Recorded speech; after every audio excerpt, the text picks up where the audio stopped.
Hi ಎಲ್ಲರಿಗೂ Tuesday morning ಬೆಳಗ್ಗೆನೇ ಬೇಗ ಎದ್ದು ಪೂಜೆನೂ ಎಲ್ಲ ಮಾಡಿಕೊಂಡು ಬ್ರೇಕ್ಫಾಸ್ಟಿಗೆ ಉಪ್ಪಿಟ್ಟನ್ನ ಮಾಡ್ಕೊಂಡಿದ್ದೆ. ಬ್ರೇಕ್ಫಾಸ್ಟ್ ಎಲ್ಲ ಮುಗಿಸ್ಕೊಂಡು ಹಾಗೆ ಮನೆ ಕೆಲಸ ಎಲ್ಲ ಕೂಡ ಮುಗಿಸ್ಕೊಂಡು ಮಧ್ಯಾಹ್ನ ಲಂಚ್ನ ರೆಡಿ ಮಾಡ್ತಾ ಇದ್ದೀನಿ. ಲಂಚ್ಗೆ ಗೀ ರೈಸ್ ಮತ್ತು ತರಕಾರಿ ಕುರ್ಮ. ಗೀ ರೈಸ್ನ ಮಾಡ್ಕೊಳ್ಳೋದಕ್ಕೆ ಒಂದು ಪಾತ್ರೆಗೆ ತುಪ್ಪ, ಹೋಲ್ ಸ್ಪೈಸಸ್ ಆಗಿ ಹಸಿಮೆಣಸಿನ್ಕಾಯಿ, ಈರುಳ್ಳಿ, ಶುಂಠಿ ಬೆಳ್ಳುಳ್ಳಿ ಪೇಸ್ಟ್ ಹಾಕ್ಕೊಂಡು ಚೆನ್ನಾಗಿ ಫ್ರೈ ಮಾಡ್ಕೋಬೇಕು.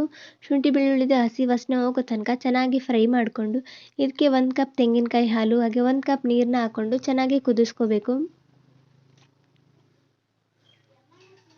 ಇದು ಚೆನ್ನಾಗಿ ಕುದಿ ಬಂದಮೇಲೆ ಮೊದಲೇ ಅಕ್ಕಿನ ತೊಳೆದು ನೆನೆಸಿಟ್ಕೊಂಡಿದ್ದೆ. ಆ ಅಕ್ಕಿನ ಸೇರಿಸ್ಕೊಂಡು ಒಂದು 2 ನಿಮಿಷ ಚೆನ್ನಾಗಿ ಮಿಕ್ಸ್ ಮಾಡಿಕೊಂಡು ಒಂದು ಲಿಡ್ನ ಕ್ಲೋಸ್ ಮಾಡಿ ಗ್ಯಾಸ್ ಫ್ಲೇಮ್ನ ಲೋ ಫ್ಲೇಮಲ್ಲಿ ಒಂದು 10 ನಿಮಿಷ ಬೇಯಿಸ್ಕೊಂಡ್ರೆ ಉದ್ರುದ್ರಾಗಿರೋ ಗೀ ರೈಸ್ ರೆಡಿ ಆಗುತ್ತೆ. ತುಂಬ ಅಂದರೆ ತುಂಬ ಚೆನ್ನಾಗಿರುತ್ತೆ. ಒಂದ್ಸಲ ಟ್ರೈ ಮಾಡಿ. ಹಾಗೆ ತರಕಾರಿ ಕುರ್ಮದು ರೆಸಿಪಿ ಯೂಟ್ಯೂಬಲ್ಲಿದೆ. ಯಾರಿಗಾದರೂ ಇಂಟ್ರೆಸ್ಟ್ ಇದ್ದರೆ ಹೋಗಿ ಚೆಕ್ ಮಾಡಿ. ಲೈಕ್ ಮಾಡಿ, ಶೇರ್ ಮಾಡಿ, ಕಮೆಂಟ್ ಮಾಡಿ, ಫಾಲೋ ಮಾಡಿ. Thank you all.